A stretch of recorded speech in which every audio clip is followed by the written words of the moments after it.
اسرائیل کی جانب سے غزہ میں دہشت گردوں کے ٹھکانوں پر مسلسل بمباری کی جا رہی ہے۔ ادھر اسرائیل نے غزہ جانے والی امداد کو جزوی طور پر منظور کر لیا ہے۔ درحقیقت غزہ کی طرف جانے والی راستوں کو اسرائیلی فوج نے بند کر دیا تھا، تاہم اب یہ ناکہ بندی ہٹا دی گئی ہے۔ اس دوران کئی یورپی ممالک سمیت کل 22 ممالک نے متحد ہو کر اسرائیل کے خلاف بیان جاری کیا ہے۔ ساتھ ہی انہوں نے مطالبہ کیا ہے کہ غزہ کو ملنے والی امداد کی فراہمی میں اسرائیل کسی بھی قسم کی رکاوٹ پیدا نہ کرے۔ لیکن اگر آپ جانتے ہیں کہ اس میں سب سے حیران کن بات کیا ہے، ان ممالک میں ایک بھی اسلامک ملک شامل نہیں ہے۔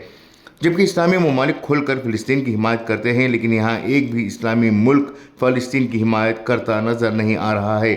ان ممالک میں جرمنی، فرانس جیسے یورپی ممالک شامل ہیں، جبکہ جاپان نے بھی اسرائیل کے خلاف بیان جاری کیا ہے۔ اس کے علاوہ برطانیہ اور نیوزی لینڈ نے بھی اسرائیل سے مطالبہ کیا ہے کہ غزہ جانے والی امداد میں کوئی رکاوٹ ڈالی نہ جائے۔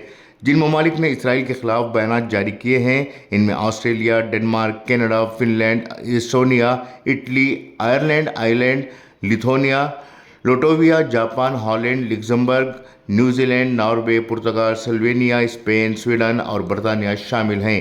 ان ممالک کا کہنا ہے کہ چونکہ اسرائیل غزہ کو جانے والی امداد روک رہا ہے، اس لیے وہاں کے لوگ غذائی قلت کا شکار ہو رہے ہیں۔